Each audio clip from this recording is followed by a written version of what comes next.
Welcome to Self-Worth 101, the podcast where we have no idea what's going to happen and we don't even know where this is going to go. This is a whole episode number two. Number two, we are seasoned professionals. After the last episode that I recorded, I don't mind admitting that I went into a bit of a spiral because I shared a lot of personal stuff in there, and I'm thinking, oh, we're not allowed to share that stuff. So I was actually considering re-recording that one, but then I thought, fuck it, it's my story. And this is not about being sanitized. It's about being open and it's about being vulnerable. So I wanted to introduce you today to someone super, super special in my life and somebody who will become very, very special in your life soon. I have no Aw. doubts. And that is my eldest daughter, Sam. So welcome, Sam, to Hello. Self-Worth 101. Sam is an incredible person. She has taught me a lot over the years. She's Aw. taught me how to parent well. She's taught me how to be a better person. And she's taught me lots of tough lessons. But we have a lot of conversations here because those of you who aren't aware, Sam works for me one day a week. And the first half of our day is usually spent with coffee, catching up and talking about everything that's going on in the world and society. And we get caught up in these debates. We have a bit of a rant about all sorts of things that happen. And I thought, wow, we should be recording this because this is actually really, really relevant. And I'm learning a lot about navigating life through a young person's eyes. So I thought that today, this, you know, episode 2 could be about how the crusty Gen Xers, aka me, what happens when we meet a millennial, aka Sam, who sees the world a little bit differently. And for those of you, in case you don't know about the Gen X and the millennials, I actually got this off Google. The Gen Xers are from 1965 to 1980. So I'm a 1968 baby. Thank goodness I missed the baby boomer revolution because they're the buggers that reckon they know everything. So I escaped that one. So I'm a That's Gen where X the and of term course the okay millennial. boomer came from. Yeah, yeah, okay, boomer. So Okay, then boomer. the millennials are 1981 and Sam just scraped in at the 1995. And I have to say that I see life through my eyes and I make the mistake of assuming that's just how life is. And one of the conversations that Sam and I had a while back was she mentioned to me that even going to get fuel in her car was a difficult situation. Well, actually, you tell the story, Sam, because you told it so well. And I just sat there with my mouth open thinking, does this actually happen? So share a bit about your experience, Sam. Like I go and get fuel in my car and I get out of my car, I put fuel in my car, I go and pay for it, I get in my car and I drive away. Mhm. But for you, it has been very different. Well, I think as any woman will, I guess, testify, is that we as women are almost in a constant state of, I guess, scanning for danger, for threats, for anything that could potentially cause us harm. And so our brain is always on. So for me, particularly, I guess, as a younger woman, there are a lot of things that, say, for example, my husband would consider normal for him to be able to do without a second thought. um, Doing those things has actually put me in situations where I've been uncomfortable or have felt unsafe. So things like putting fuel in my car, at nighttime when it's dark, there'd be a lot of women who uh, also have experienced, that there may be people loitering outside, particularly men. And you've got to deal with comments or things that are yelled out to you. Things like going to the shopping centre after about 7:30 at night. I know that I've been accosted several times by people who are gearing off their head on something. Um, and it's that you're always in that constant state of, I guess, scanning and whether to avoid certain areas of a shopping center because that's where certain people hang out, or whether you're able to determine that, you know, walking this certain way is going to lead to potential issues or conflict. So it's just easier to just go the longer way. Which is bizarre. So going back to the fuel, like you're saying, you're having to deal with like comments that are almost normal. For an old person like me who doesn't get them, what are the comments? I mean, is that because I don't know, I was a bit put out to start with. I thought, oh, why am I getting chatted up like this? Then I thought, hang on a minute, this is that whole gender thing happening. Leanne, stop this. So what are some of the comments that you would almost expect that you would get because you got them quite often? I think I think the common, I guess, thread of it is it's not necessarily the comments themselves, it's the aggression that's underneath the comments. So things like you'll have blokes, I've had blokes whistling at me, I've had blokes yell out to me and make comments on my body.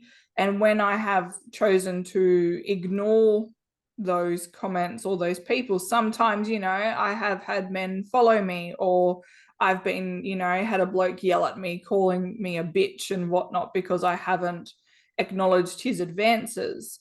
And like I say, it's that aggression. You know, that I've had some men come up to me quite politely and say, you know, I don't want to seem weird or creepy or anything like that, but I just have to compliment you. I've had a guy compliment me on my hair once. And I don't think, like, you know, he was gay or anything. I think this was a straight man complimenting me on my hair. Hey, But just a bloke that has noticed hair. I mean yeah. that's I mean that's a rare thing. I mean, how many women get their hair done and it's like, do you notice anything different about me? Yeah. Can I have a clue? If I So shaved all my hair off, would you even notice? yeah. But I think it's that almost aggression and that almost, I'd say, even entitlement. And I know there'd be a lot of women who would know exactly what I'm talking about and have experienced exactly that same thing, where it's not just, oh, you know, I'm receiving complimenting attention from a man. It's, this is hostile attention. Yeah. And Um, it's so different because it's almost scary different because like when I was growing up, if you walked somewhere and a bloke whistled at you, we would see it as a compliment. We would see it as we're doing something right. We would see it as us being lucky. And it's great. Whereas you're, but isn't that sad that we're actually taught? Does that mean that as women, we almost crave that attention because then it means that we're okay as we are, whereas your generation's gone, what the fuck are you doing? You know? Well, yeah, you know, my generation, and I know particularly for me, it's, you know, that real, I guess, that construct of previous generations in which, you know, men are entitled to you know, just point blank, you know. And I feel like we were raised not to believe that, you know, that no one's entitled to you, no one's entitled to your body, no one's entitled to making you feel uncomfortable, no one's entitled to, you know, making comments about the way you look. So rather than viewing it as like, oh, we're doing something right, you know, a man is validating me, it's, we view it as, no, this is making me uncomfortable, because what gives you the right to think that you're entitled to me and to making comments about me? Yeah. It's almost like the generations are. If we go back to the baby boomers, they're all just about do as you're told. Do as Yeah. you're told. And this is just how it is, and suck it up. It's no use complaining. It's just how it is. So hardship was almost the norm. Mm-hmm. And parents being aggressive or parents being challenging, which I mean, times were very different back then. And you can understand with wars and things like that, you can understand why parents would have been stressed. So this Yeah, isn't yeah. about parent bashing, but they were very much, you were thought for, in you were not encouraged to think for yourself. Then of course our generation, or my generation, came along, and the Gen Xers are defined by work ethic, You will work hard. And in fact, the longer the hours you work, the better the person you are. And so families and that weird concept of self-care was always a bit wanky, because it's like, what even is this? Just work hard, work hard, work hard, and Yeah. provide. And work ethic was the big thing. And then, of course, you've got the Gen Xers that come on and go, well, if I don't feel a sense of purpose, I'm not working for you. And I need to feel aligned, and I need to feel valued. Yeah. And then, of course, you've got the what's the next one? The Gen Z comes along. After Gen X, you got the Millennials, and then after us, you've got Gen Z. Yeah. And how would you describe Gen Z? The ones that came after you.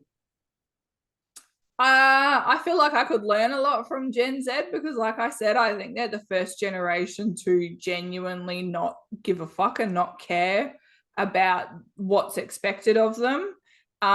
So they very much view they kind of view work as just a means to an end. You know, they do what they do so that they can live the life that they want, but by no means are they going to stay or tolerate anything that they feel like is less than what they deserve. Um, And in yeah, terms so of I think self-worth, do you feel that the millennials and the Gen Z actually understand what self-worth is? How do you think they see self-worth? I think I know for my generation, I think we've almost had to overcome this kind of layer of guilt because we've watched our parents and we've seen the things that our parents have done, and we've kind of reconciled that that's not actually the life that I want to live. That's not what I want to do. But there's still that undercurrent of, like guilt, in that it's like we know what looking after ourselves is. We know what taking care of ourselves looks like, and we know what taking time out for ourselves looks like and the benefits that it has. But there's still that little, that little streak of, oh, but I should be productive, or but I should, I And who are should you do going to something upset? else. Who do you have to Whereas, keep happy? whereas Gen Z, I think they know nothing different. I Mm. mean, I feel like they've got a whole range of different challenges with social media, but as far as not actually tolerating what you don't deserve and making sure that you literally live the life you want to live, I think that's just like second nature for them because that's Yeah. what they've grown up with. And yet, um my generation, we are at risk of seeing that as selfish, yeah, entitled, or not lazy. Yeah, lazy, because yeah, we're all about you need to keep people happy. I mean, you need to make sure that other people think really good of you. What will other people think if yeah, you do that? And we're all defined by that. And then, of course, when you've got the younger people, crusty old people like me go, the younger generation of today, they're just so this and they're oh, just yeah, but so you that. don't really But do that. well, I don't, but I've heard it a lot. And the thing that astounds me, though, is we created that. We Yeah, actually created that generation. And there are so many young people today, that crusty old people, let's go with crusty old people older than me, like crusty old people. yeah, I hear all the time, oh, younger people of today, and it's like, what the fuck? You created these people. And these yeah, people were not born that way. They didn't arrive here thinking I'm just going to be lazy old shits. It's just because these other generations define their worth by how hard you work and how much you toil mm-hmm. for things that really don't matter. And the Yeah, younger generation's going, I don't give a shit about that. And we're like, oh, what? yeah, Like, that wouldn't even occur to us. So we feel royally offended by these young people. And this is why, especially in the corporates, you've got, especially in family businesses, you've got the older patriarch or matriarch, at the helm mm-hmm. of the business.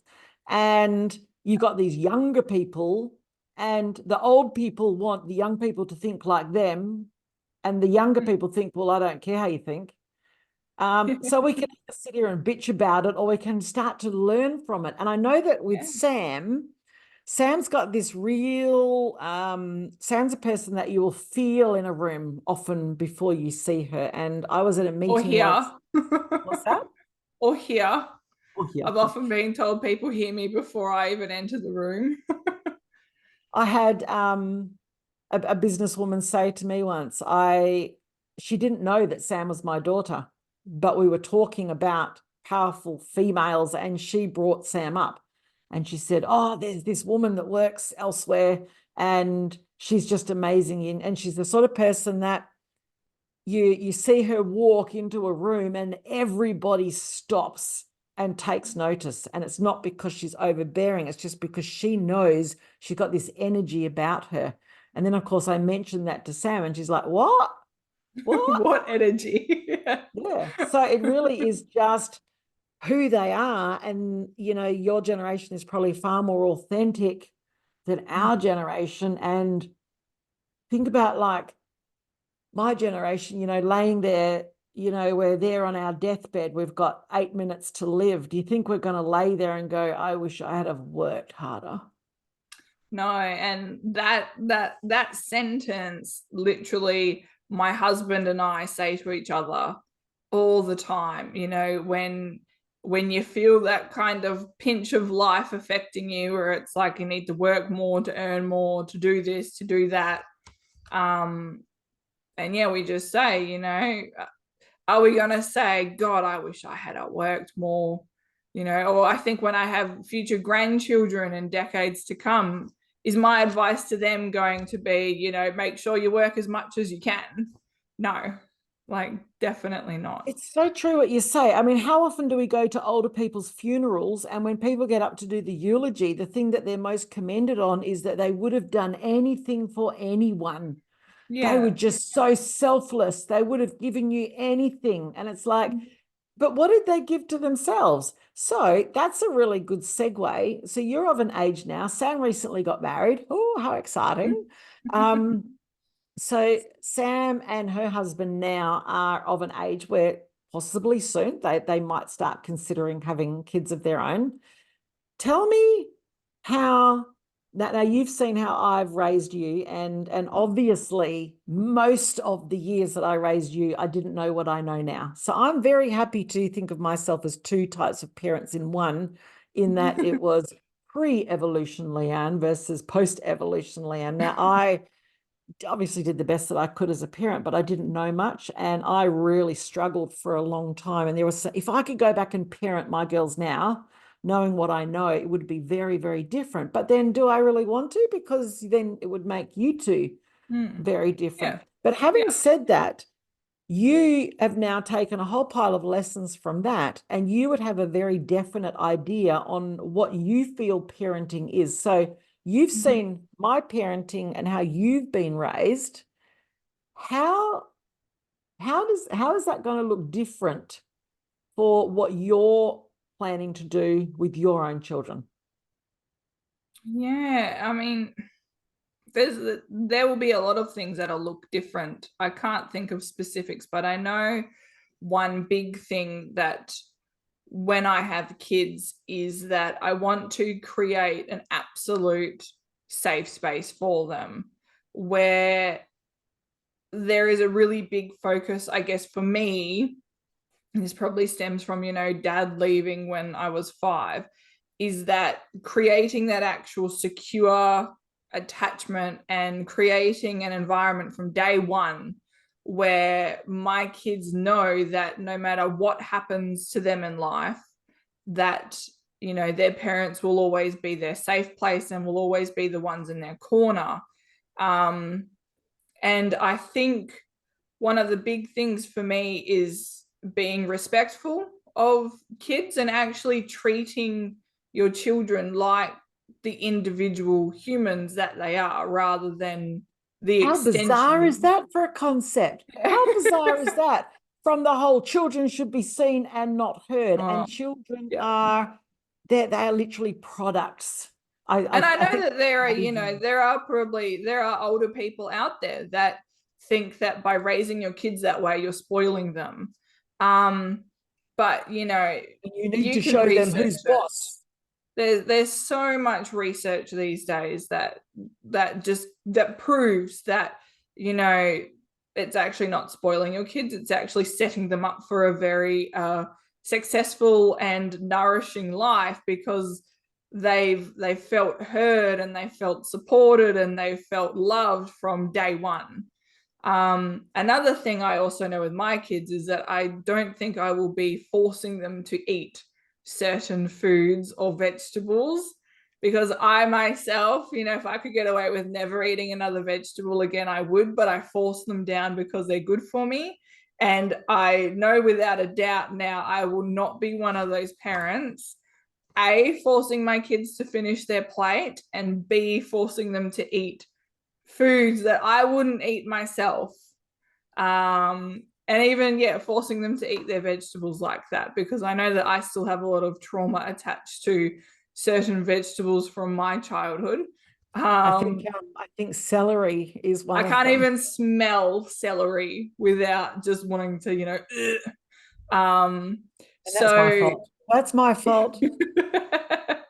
but you know, there's just lots of little things, and you know, even little lessons, you know, like my husband and I have often spoken that we want to instill in our future kids that, you know, money is not everything, and having a big house and a flash car and earning lots and lots of money is not the be all and end all, because that feeling of gratitude and happiness in life actually comes from within and comes from being thankful for what you have. So we both know already that that will be one of the big lessons that we will be teaching our kids, is that, you know, you don't need to keep up with the Joneses to be happy, because that happiness comes from within and it comes from being grateful for what you have.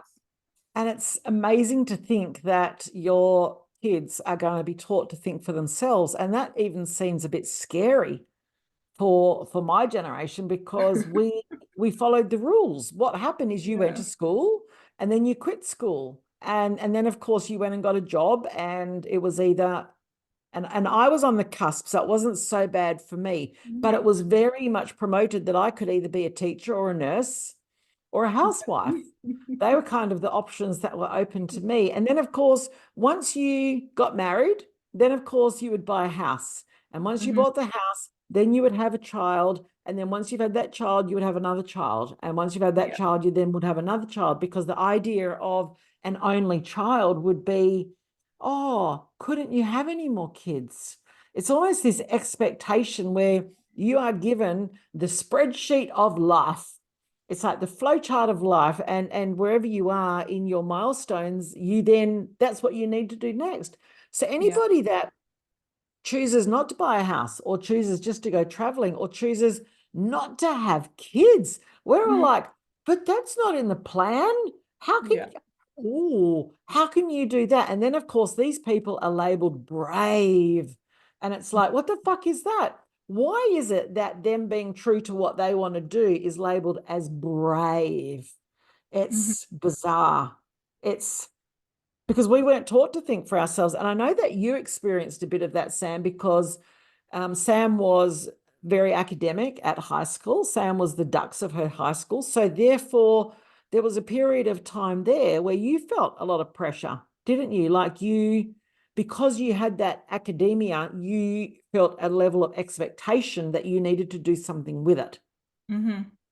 Um, yeah, and I mean, as you know, like kids who were also very athletic in school will know, is that you, when you are accomplishing these things, you're getting praise and you're getting attention and you're getting approval and validation. So it teaches you that achieving these things is good, because if I achieve, I make other people happy in me, which therefore makes me feel validated. Mm. um and it's still something that I struggle with to this day, is, you know, making life decisions or choices. I'll think, oh, but you know, like, am I making the right decision? You know, is someone going to tell me that I've done the wrong thing? um and I was watching a documentary recently when I had COVID, and I just like binge watched a lot of stuff, and I watched Jennifer Lopez's latest documentary. And she talks about a similar thing in that, you know, she was very athletic and sporty, and she realized that, oh, I get attention, I get praise, I get validation for achieving these things. And, you know, I feel similar in that the sense that it creates, you know, a sense of, or a skill of discipline. You know, we're very disciplined people, we're very driven people. We, you know, we have our list of goals, we know exactly what we want to achieve. But there comes a point where you realize that there's not enough validation in the world from other people that will actually fill up that, I guess, that little hole that you have within yourself. So no matter how many goals you achieve in life, no matter how many houses you buy, how many cars you pay off, how much money you have in savings, you know, these are all like little things that people will compliment you on and tell you that you're doing well, but there will never be enough of those things to actually, I guess, bring that sense of calm to yourself that, yeah, I'm making the right decision. Like, I'm doing Yeah, what's right for me. or fill your self-worth cup, because the whole purpose of needing to achieve those things to feel good implies Yeah. that you need those things to feel good, which means your default status is I'm not okay as I am, and Yeah. that there are expectations on me to achieve more and more and more. So when you are achieving those things, it lasts momentarily, but then you're automatically raising the bar higher again and you're back in deficit.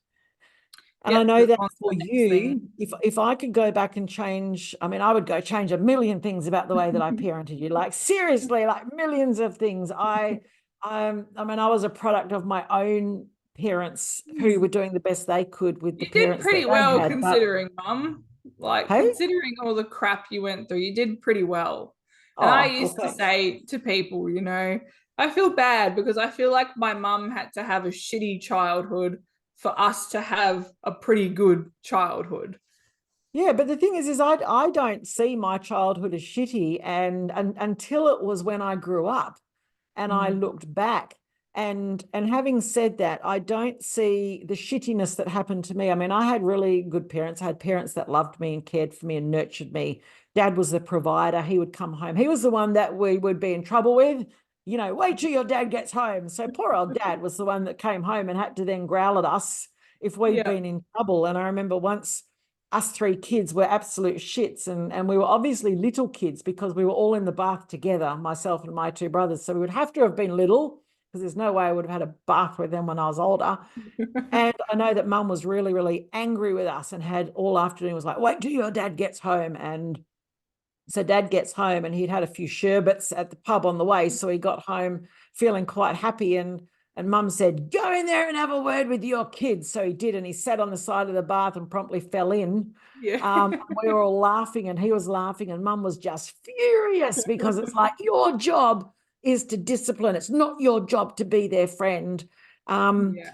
And but in terms of parent, and yeah, so my parents were good and loving. Yes, there was things that I reckon that if they could go back and reparent, they would do a lot of things differently as well. A lot of Mhm. my trauma came from the expectations that they were instilled in by their own parents about what you had to be in order to be successful. And of course, then there's other stories that outside the family, which is stuff that we'll talk about in future generations. But I know that if I could go back and change one of the 8 million things that I would like to go and change in terms of focusing on self-worth, it would be the acknowledgement that I gave you girls, because Mhm. it was, oh my God, you're so smart. So I would, whenever you guys achieved something or did well, I would just be in raptures because, oh my God, look what you did. You're so smart. Oh my God, look how smart you are.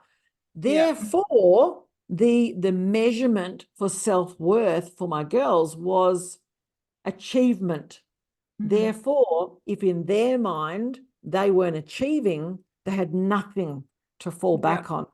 And I know that there was a time when you were in the pointy end of high school, Sam, when you got, I think, the mid 80s for an exam, which you know, Jesus, you shit all over me. I mean, I never scored that, but because you had defined your worth by being so smart, You saw mid-80s as failure.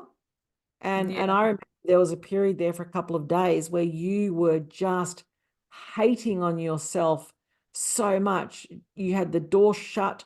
You were so disappointed in yourself because you had in your mind nothing to hang your smart hat onto. Yeah. And you felt like such a failure. You probably remember that time well.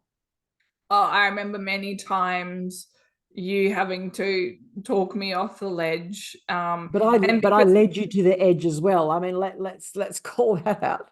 but it, when you have, a school and you have teachers that are all backing up that same rhetoric, it's not that, it's just one person telling you. It's, when you've got everyone literally telling you, when you achieve, we're happy with you. When you don't achieve, we're disappointed and you need to improve. That's right. Um, yeah, that definitely, it's not just one person, you hear it from all around. You're allowed to say, I give you permission to say, that was a shit time, mum. I mean, high school's a shit time overall, and like the number of people that I meet who are about to finish high school, or even family members when they were younger. Like I always say to them, like your life will literally start the day you leave high school, because school is not the plan. I think it was you who told me this. You said school is not the place to be yourself. It's not the place to figure out the type of person you want to be. It's not the place to figure out who you are, what you like. So I think everyone pretty much agrees that school is a pretty shitty time as a whole. And I I learned how to do Pythagoras theorem, but I still need to Google how long to cook a steak for. So there are so many things that I wish we were taught in school that we weren't.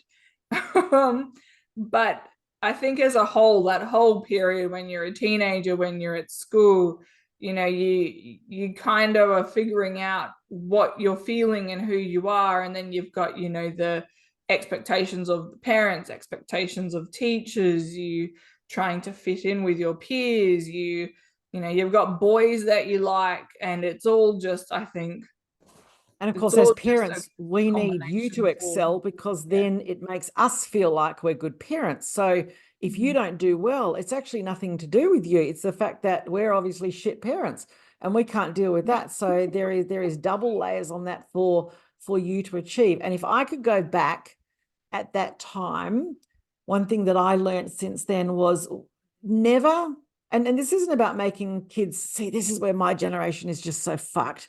When we boost up the next generation, we still got that mantra in our head of you're making them soft. You're Yeah. making them soft. Now it's not about that at all. If I could go back and change something, it would be I would commend you not on how smart you are, but I really urge everyone listening to commend your kids and each other on, I can see how hard you worked on that. Yeah. Yeah. Because then that becomes the benchmark, and it's got nothing to do with academia, because from the day that we are born, we are being taught you are not okay as you are. You need to learn this because then you'll be smarter. And you need to get to that level because then you'll be smarter. And you need to then, Yeah. oh, your body's not okay. Here, I've got a product for you. You need this because that will actually make things better and it will make you happier. And Yeah. oh, you're not feeling that good. Here's a tablet for you. You need this because it will make you feel better. So we are the comparison and the expectation and the bar being raised so high is, I'm sure that's another rabbit hole that we will go down at some stage. But for the one thing for a child's self-worth is, instead of, wow, you're so smart. And I find myself still saying that because it's just automatic. I have to really correct myself and go, wow, I can see you worked really hard on that. Yeah. Because Yeah. then if people are taught that if they just do their best and that's enough, then they are enough. Mm-hmm. Yeah, absolutely. And we've got a lot of friends and family members who have small children, and when they, parents will say, "Look at what so and so's accomplished." like the first thing I'll always ask them is I'll say, how do you feel about that? This drawing that you did, or this, trophy that you won. I'll say, how do you feel about that? And kind of, it lets the kids kind of, I guess, take ownership of what that means to them, rather than kind of listening to what the parents are saying and then overlaying that. Oh, you're And so you so ask them clever. that. Oh, you're Yeah. so clever. Like, you must Yeah. be really proud. How do you feel about that? Yeah.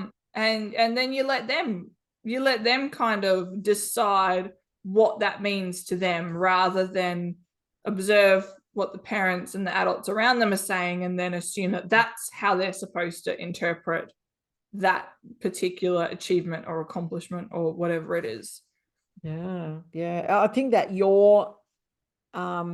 so Sam's got two sisters, and one of those has had a baby of her own, Stacey. And I think it's my grandkids that are gonna, of course, single-handedly, gonna change the world, because I think it's that generation, it's your kids' generation, Sam, that is going to go, what the fuck?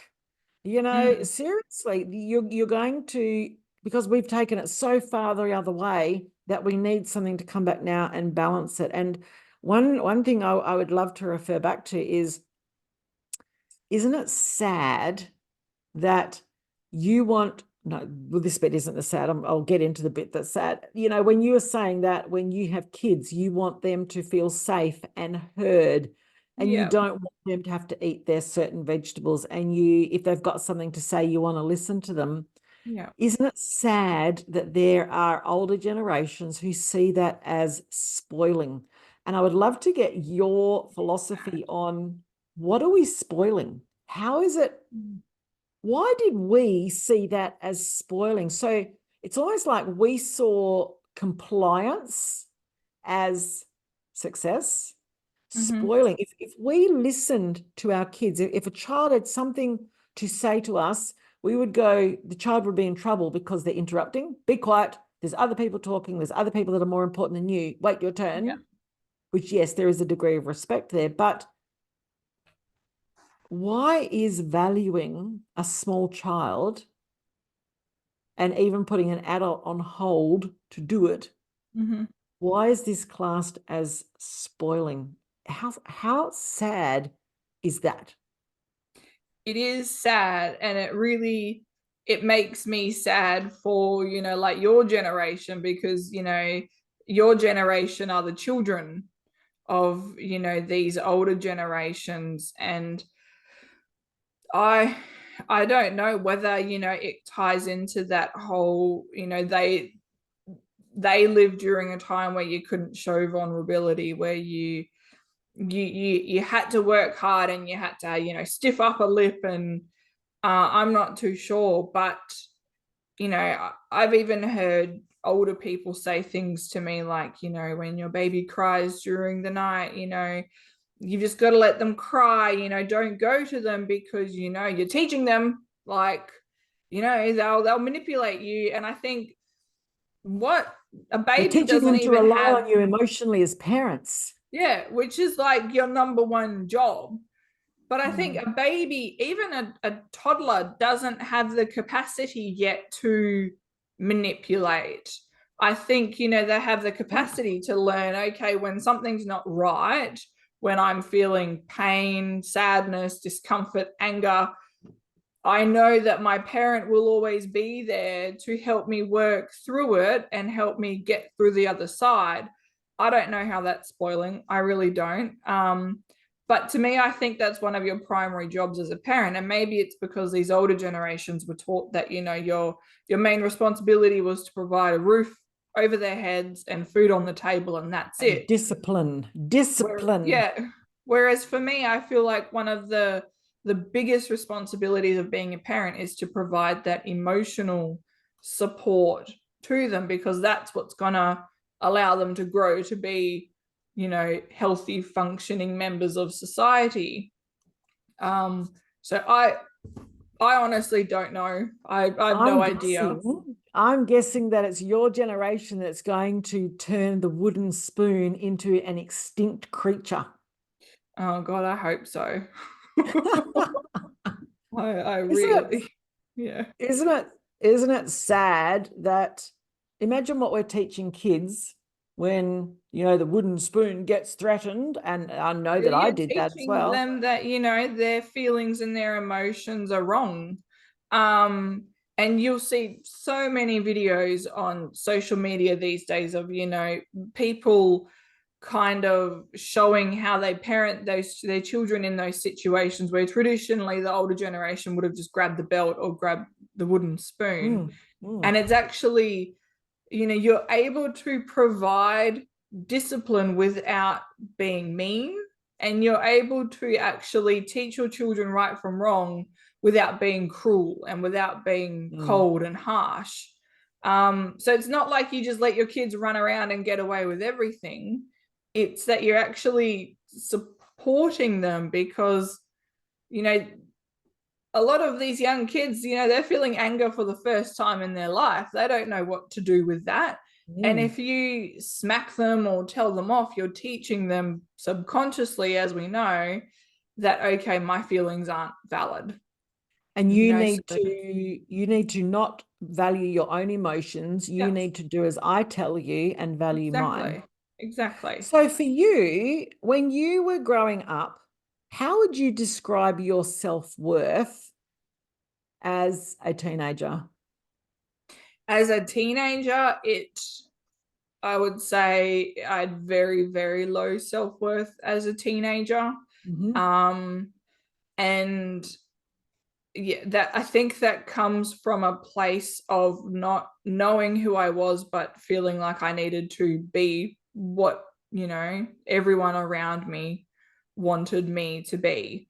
I've always been a little bit weird and a little bit different. So I feel like it wasn't until my final years of high school that I actually met a group of friends that I actually enjoyed spending time with. So for a long time, I really felt like an outsider because I didn't fit in Mm. with the other girls in my year. And, I wasn't into all the other things that the teenagers were into. It wasn't into the drinking or the partying or the sneaking out of the house or Thank God. so my self-worth was very, very low. And And I know that you were taught that you were not okay as you were, even for the fact that you are an excitable person and you love life and you love to you get excited. And of course, you inherited this lovely big dominant voice from my brother, because he's very loud and outgoing and excitable as well.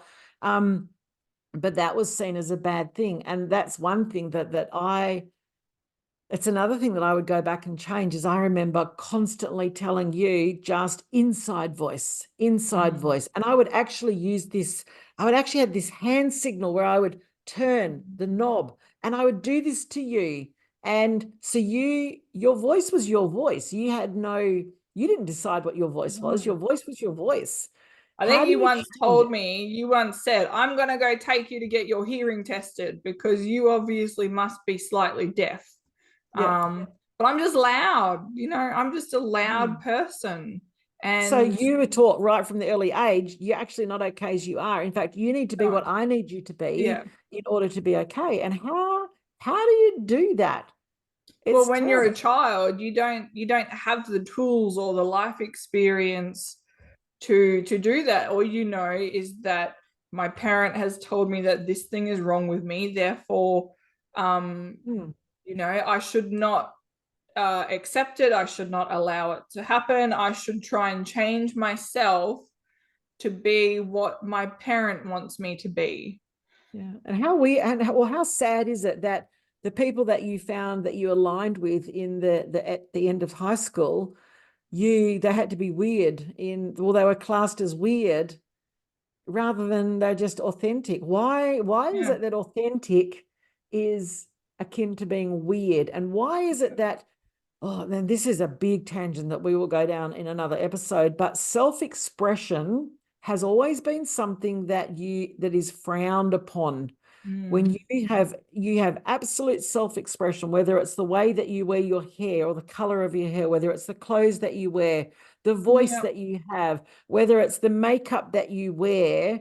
We are such judgmental fuckers that we will point our finger and go, oh, be careful of that person. Or, geez, look at that person's hair, or look at that person, you know, the makeup that they're wearing. And we just judge people so much. But what we're not realizing is that we are so judgmental because we're judgmental of ourselves, and there's a little part of us that is not being us, because we're pretty well jealous of these people because we want to do self-expression, but we've been taught never to do it. In fact, to fear it, because what will people think?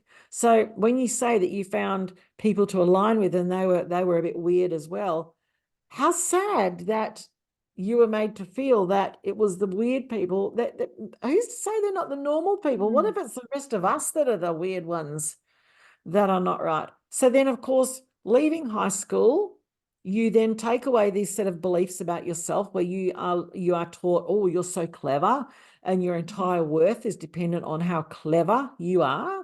And then you enter a workforce and suddenly you are thrust into being an adult, but you've never really been taught how to be an adult. So tell me, in your words, from high school into early adulthood, what happened to your self-worth? Did it plummet, or did it rise? Or how did you navigate that change of identity from student and having to do what you're told to having to think for yourself and not really even knowing how to do that? I think I would say that once I moved out of home and had my own space and my own time, I think that was the time that I was able to actually really figure out who I was and really figure out what I stood for and what I wanted in life. And that was around that time that I discovered Tony Robbins. And as like a 19-year-old, I was, reading his stuff. And I think that was when I had like a conscious moment after reading his little book, notes from a friend. And I just thought, I can choose who I want to be. I don't have to actually be who everyone else thinks I should be. But I think I needed my space and I needed to be alone for that to happen. And I'd say that was the moment where I kind of was like, no, I choose to be a loud person. I choose to have this big personality. I choose to kind of take up space around me. And if people don't like it, then they're not people who are meant for me anyway. They can just fuck off. Yeah, literally. And, the group of friends that I had in high school who were weird, they were the real ones. They were the authentic people. And I'm still friends with them today, 12 years on, because they were the same. They were just being themselves, being genuine. And, when I think back to high school and I think about those people in that friendship group, they were kind. Like, out of everyone in my year, they were the people who actually genuinely cared about you and your feelings, and they were kind. So yeah, I'd say once I finished high school and I actually was responsible for myself and kind of where my life was going, I think, yeah, it was a very conscious decision to go, no, I can actually be who I want to be, and I can choose who I want to be. And I'm not perfect, and I'm not completely totally 100% on the journey of self-love, but at least I know who I am. I know what I stand for. I know what my morals are. I know who I am, I guess, at my core. And it means that the people that I have attracted in my life are people like me, and they're genuine, good people. And what excites me is knowing that if you do have children, that's all they're going to know. Yeah, that's it actually makes me feel a bit goosey thinking that your kids are going to grow up knowing that whatever they are is actually perfect as it is. perfectly So fine. if we could deliver a message here in terms of self-worth, your We were talking earlier about your view of self-worth, and one of the questions I asked you leading into this was at the end of our chat together here that we're having together, and also with you, the people that are listening, because you're a very important part of this as well. I said to Sam, what's the message that you would like to leave the people that are listening? And I would like for you to share a bit about that.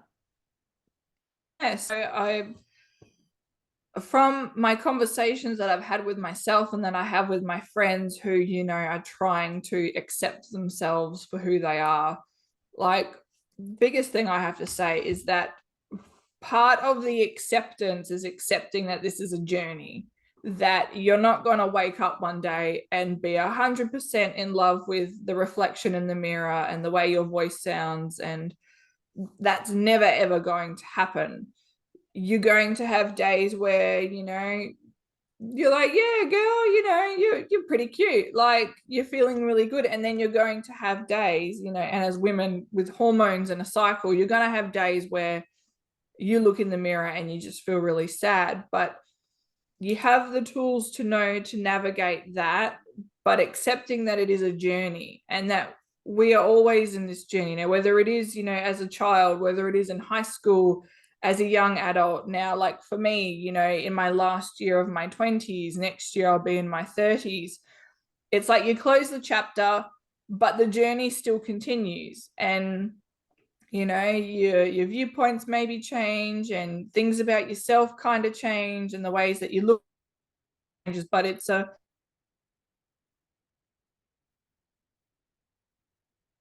okay. Oh, we've lost you a bit there, Sam. You've frozen on my Part screen. of Oh, there you are. You're back. We just lost you for a second.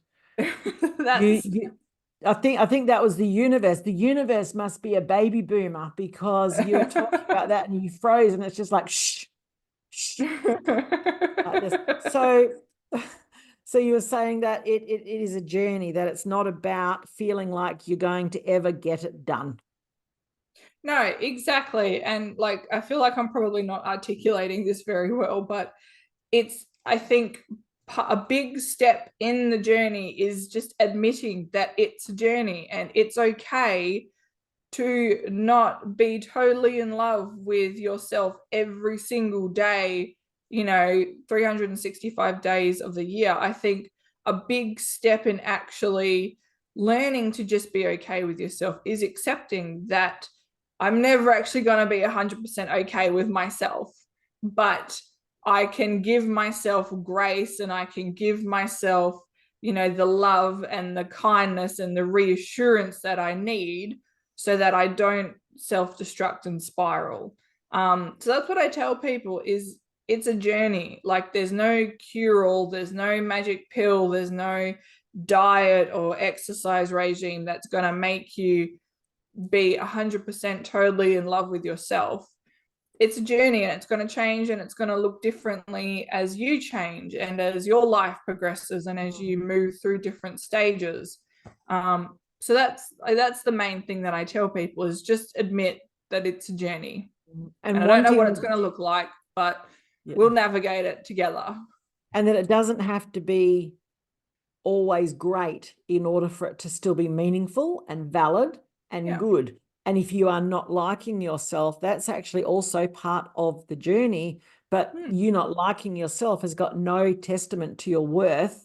And what you said about wanting that pill or that magic thing or that person to be able to make you feel better, the whole concept of looking for that silver bullet implies that you don't have the ability within you, that the answer is outside of you. And that's why I've become a bit of a campaigner, because okay, rant warning ahead, my views on self-worth are very, very different to, I guess, mainstream, in that self-worth to me is not measurable, but you are taught from a very young age that your self-worth is measurable, that it is the opinions of other people and it's your worth and it's your weight and it's all of these things that will determine your self-worth. Well, to that I say, get rid of that, burn that rule book, because self-worth is not measurable at all. There is no expert that can say to you, do this and you will feel really good. And if any expert does say that to you, they are not an expert.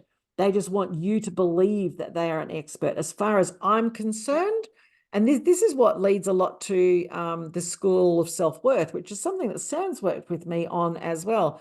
The School of Self-Worth is all about getting rid of this preconceived medieval concept of you need to go out there and find your worth in order to feel good. Let's completely fuck that off, because the whole premise of the School of Self-Worth is you've had it all along. You're, for fuck's sake, the odds of you being here are 400 trillion to 1. And you then beat 500 billion sperm. So tell me again how you're not freaking worthy. I mean, who ever put into your head that you are not worthy? Let's consider this for a moment. Where do you think their worth was? The people that have taught you that you're not worthy, where was their worth? Because it's like, don't be selfish applies to, don't be selfish. Don't value your own thoughts, value my thoughts. So you were taught not to be selfish by selfish people. You were taught not to value yourself by people who don't value themselves. Other people are not an indication of your worth. And the whole time that you seek approval and acknowledgement from other people, you are giving away every single bit of self-worth that you have. As far as I'm concerned, and I know that I like to get a bit dramatic, but the whole premise of the School of Self-Worth is that you are looking for a fucking expert. Well, you know what? You are the expert. And before you go roll your eyes and think, oh, fuck, another hippie. The thing is that you have been taught not to rely on your own expert. So that internal expert within you has been laying dormant for all of these years, which is why this is about waking you the fuck up. Because my greatest dream, and I know Sam as well, working alongside me in this project, is my greatest dream is that you will take part in this, you will enroll with us, and at the end of it, you will no longer need us. And you will realize very, very quickly that I'm not the guru, that Sam is not the guru, but you are. And I guess that comes from, like, I know that your love of Tony Robbins, I mean, he talks about that as well, as like, I am not your guru, like you are your guru. And it's time to stop measuring your self-worth, because it is not measurable. What measurement device are you using to measure your worth? Is there a scale? Is there a ruler? No, you are using other people's opinions to measure your worth by. Well, spoiler alert. How do you reckon their self-worth is? You are using people with fucked up self-worth to measure as experts on your worth. What do you reckon they're using how do you reckon they're seeing you? They're seeing you through their own worth. So for you, like even as a kid, when you were like, I would see you as loud, if you were loud, I see that through my own worth, which was like, I don't want people to think that I'm a bad parent. So I need you to be quiet so that they think, people that I don't even care about think that I'm a good parent, and I'll throw my own child to, the self-loathing wolves just so that I get to feel better, because I don't know how to. Oh God, it's trust me. You just cut out. It was your turn to cut out then. Yeah, that's the universe going, you've said enough. Yeah, you just stop it. Just stop it. But this, and I guess this is the whole purpose of this podcast, is we don't want, it's not, we don't even know where it's going to go. We don't know where the conversation is. We're just going to have real conversations about self-worth, so that you begin to realize with every single episode that it's not us that gives it to you, it's you.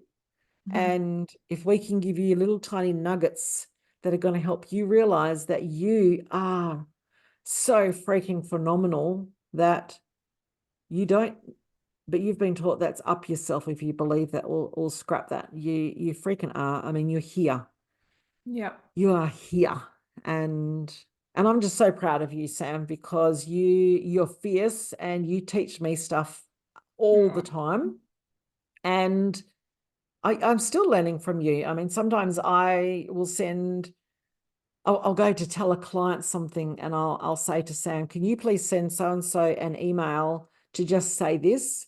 And then Sam CCs me in the email, and it's just like, hi there, this is the deal. See you later. And I'm like, oh my gosh, I need to go and email them and like let them know that, you know, it's okay, because it's like it was very direct, and it was rude, and oh my God, I don't want them to be upset. But then they reply back and they go, great, thanks, Sam. And I'm like, fuck, they're not upset. What? And then I realize, geez, I'm hard work. No. I make so much work for myself. I think like this podcast will show people that, you know, none of us know what we're doing. We're all fucked up. None of us have, you know, none of us have got, you know, the magic advice. And even if it just brings comfort to know that you're not alone in, you know, the thoughts you're having, or the insecurities that you have, or the things you're worrying about, I think that is sometimes a big comfort in itself, just knowing that, okay, I'm not the only messed up person here, and that's okay. Absolutely. And maybe feeling that you need to be unmessed up is actually you raising the bar to make sure that you always feel that way. Yeah. What about if feeling messed up is actually a vital part of feeling okay and being okay with that? Yeah. So as we bring this to an end today, if there's someone listening, Sam, who is listening to you and thinking, wow, and I know most people probably are thinking, wow, I wish I was more like her. What? And I know that I'm putting you on the spot right now, so this is questions without notice. If you were to give people 3 very small tips, how can we be more like you? Well, I mean, I don't know if people want to be more like me. I mean, that could be dangerous. Well, let's But I just, as think far as you know, because you said before, you know who you are. And I think that my yeah. generation that's one of the biggest things that we struggle with. So 3 top tips for people listening, how they can be more like you in terms of owning your space and taking up space. Mm-hmm. So I think the first thing I would say is, and I know a lot of people say this, is showing up for yourself. And to me, that means actually showing up for you in the way you would show up for your mum or for your children or for your friends. So if you want to do something in life, or if you want to try something new, or if you want to start a new routine, is actually honoring your time to actually show up for yourself. Um, the next tip Would that I would that would would say, that also be if you're asked to do something, or asked or invited to go somewhere and you don't want to, you would show up for yourself and your own self-care by actually, like you say, acknowledging your time by saying, is that actually the best way to spend my time? And it's actually okay to say thanks, yeah, but no thanks. yeah, absolutely. And you know, I refer to it as checking in on myself, and it's not something that you learn overnight, but you just check in with yourself and you go, do I really want to do this? Is this really what I need? Is this a good use of my time? Is this right for me? And then you make your decision based on that. And at first, it's going to feel weird, and you know, you will have people around you that kind of short circuit because they can't even fathom that you could say no and, you know, put your own needs first. But I'd say that's a good habit to try. And I know for me, I've got no problem saying no to people. I've got no problems, um, you know, sticking to a gym routine, because it's like, no, I'm showing up for me and I'm making sure that my needs come before anything else. I would say another, I guess, tip 2 is to, I do firmly believe in that, you know, you sometimes need help of the outside to feel your best inside. So I know for me, I've been through so many different phases of how I dress and how I look. I'm currently in my activewear phase, because it's just so comfy. So sometimes you have to actually portray on the outside what you want to be before you can feel it on the inside, kind of like that fake it till you make it. So if you want to try dressing a different way, if you want to be someone that has always got bright hair, or you've been too scared because what will people think, or you've wanted to chop all your hair off, you've wanted to be edgy like someone like Pink, but you never do it because what will people think. I think sometimes we have to try things on the outside to help us feel them on the inside, and then once you feel it on the inside, you will then portray that to the world without needing to try.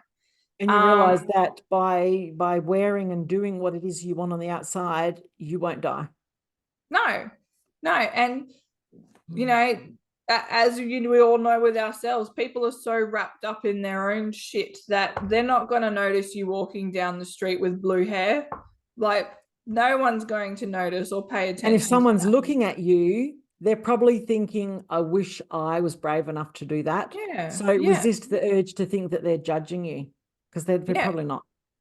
And if they are judging you, then that's none of your business. I mean, I quote RuPaul a lot because RuPaul, I feel like, is a real vessel of wisdom. And, you know, he says, what other people think about me is none of my business. And I think that brings me to my third point is find people that you can take inspiration and motivation from, because that will help you a lot. I often say to people, I credit drag queens a lot with helping me actually get in touch with who I was as a young person, because when you can see these people literally go out there and go, I don't give a fuck what society thinks about me, I don't know, it triggered something in me to go, well, if they can do it, so can I. So finding people, whether it be people close to you, whether it be, you know, big famous people, is finding people that you can kind of seek inspiration from. You don't want to be like them, and you don't want to try and copy them, and you don't want to compare yourself to them, but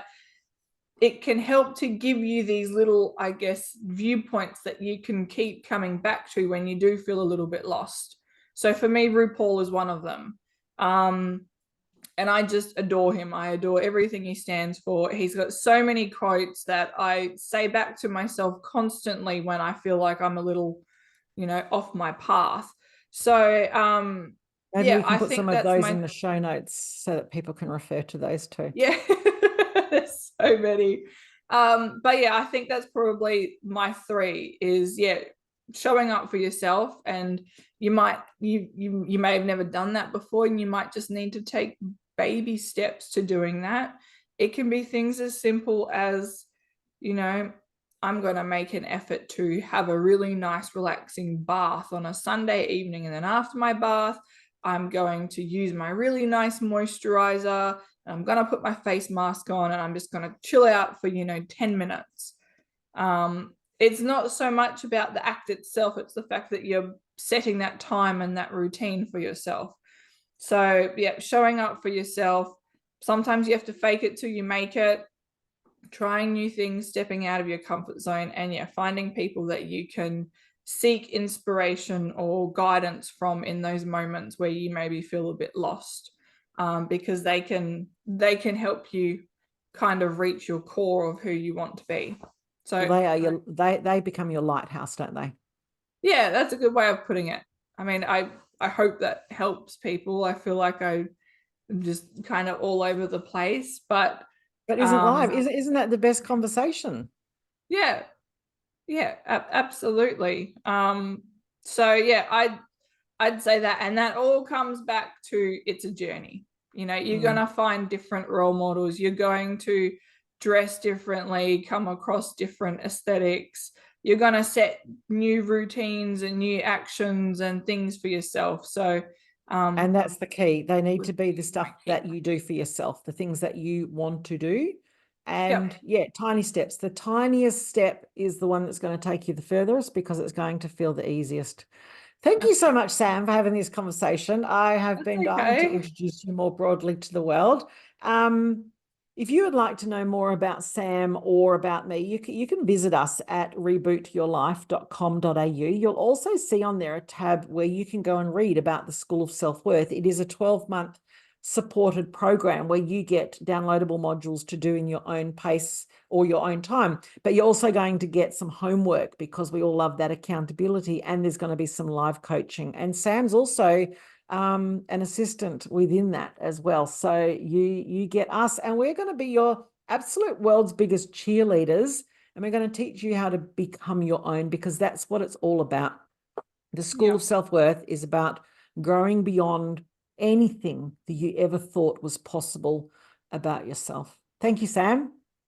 That's okay. Thank you for having me. I hope I hope anyone listening to this, I hope you've gotten enjoyment from just sitting here and hanging out and having a chat. Well, I know I have, and I would Very love good for, at that.